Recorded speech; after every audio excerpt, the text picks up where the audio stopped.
Fantastic.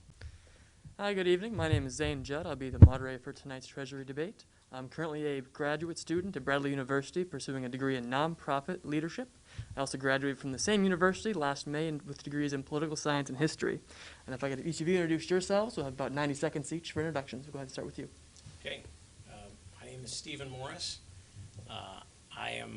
You want me to do the whole 90 seconds right now? Okay, all right, fair enough. My name is Stephen Morris. I was born in Peoria in 1971. Went to Richwoods High School. Went away to Creighton University in Omaha, Nebraska for undergraduate and for law school. I've been back in Peoria since 1996 practicing law in downtown Peoria. I am married, 23 years. I have one son who's a freshman in high school, and served on a number of nonprofit boards. In addition to my daytime job, I've also served on the Peoria School Board and the County Board, as well as a number of other commissions. And so I'm running for treasurer, and I'm happy to be here tonight. Thanks for having me. Fantastic. Good evening. My name is Brooke Petty Somerville, and I would like to thank Moss Bradley Residential Association, West Bluff Council, and WMBD TV for hosting this forum this evening. To tell you a little bit about myself, when my husband Marcellus Somerville and I chose to return to Peoria, and he retired from playing professional ball and living abroad, we decided that our hometown was the place we wanted to return to raise our children and invest in our city. Being raised by Gene and Jackie Petty, who are lifetime community advocates, influenced my commitment and shaped my career path for public and civic service. Currently, I am the Director of Programming and Development at the Boys and Girls Club of Greater Peoria, where I operate and facilitate a multi-million-dollar budget.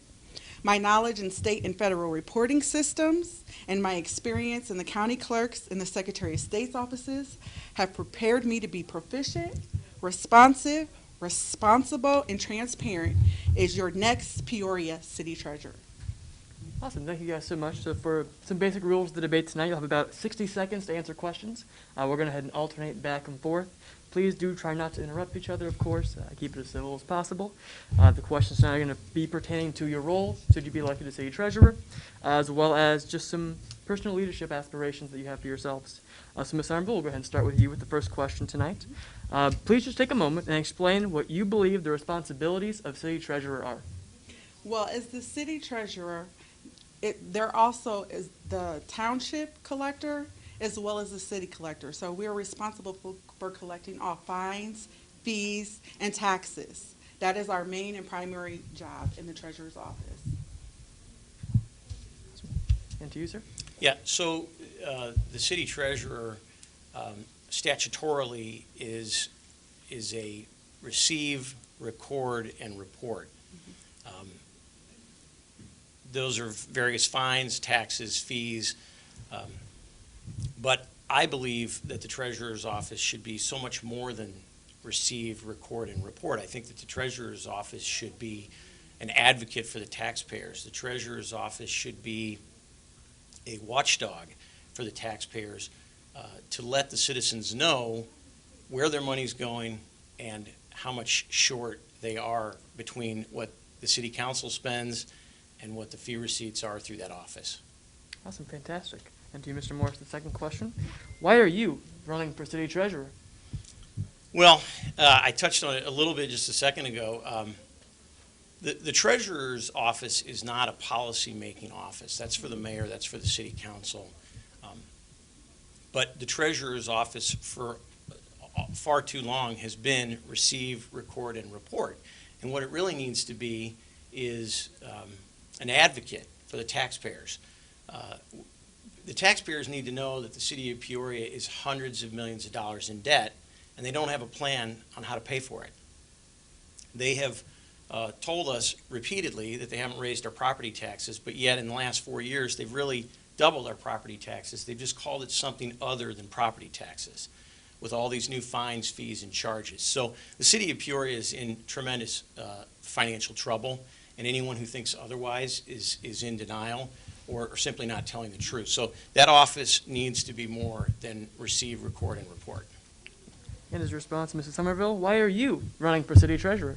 I also do agree with Mr. Morris. I do believe that the city's treasurer's office needs to be more than that. We need to be held accountable, by our taxpayers as well. But one of the main reasons that I am running for city treasurer is because service has been modeled to me all my life by my parents.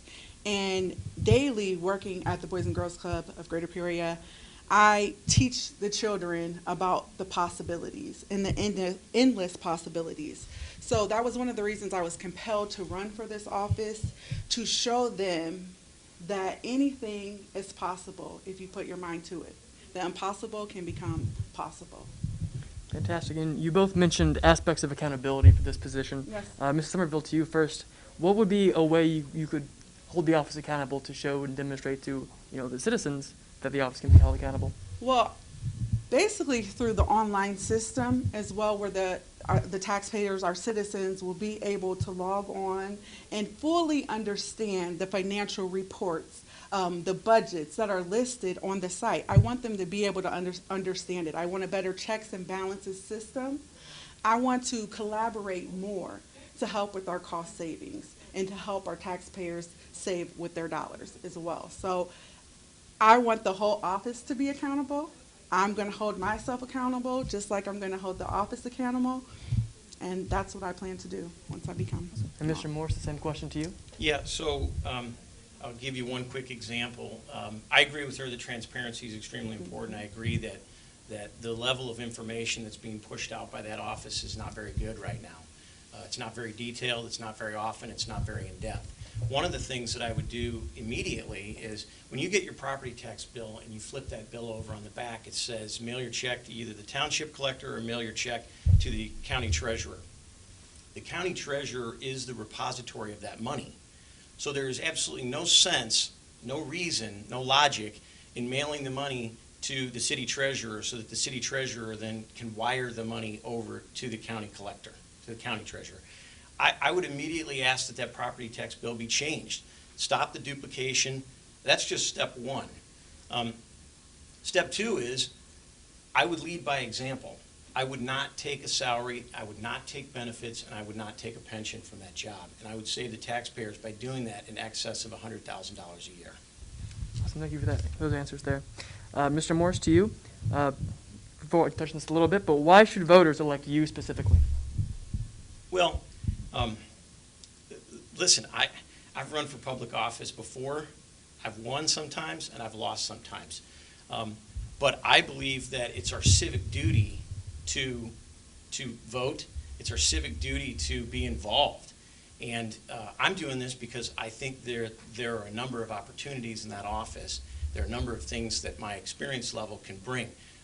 I have a 25-year professional history, okay?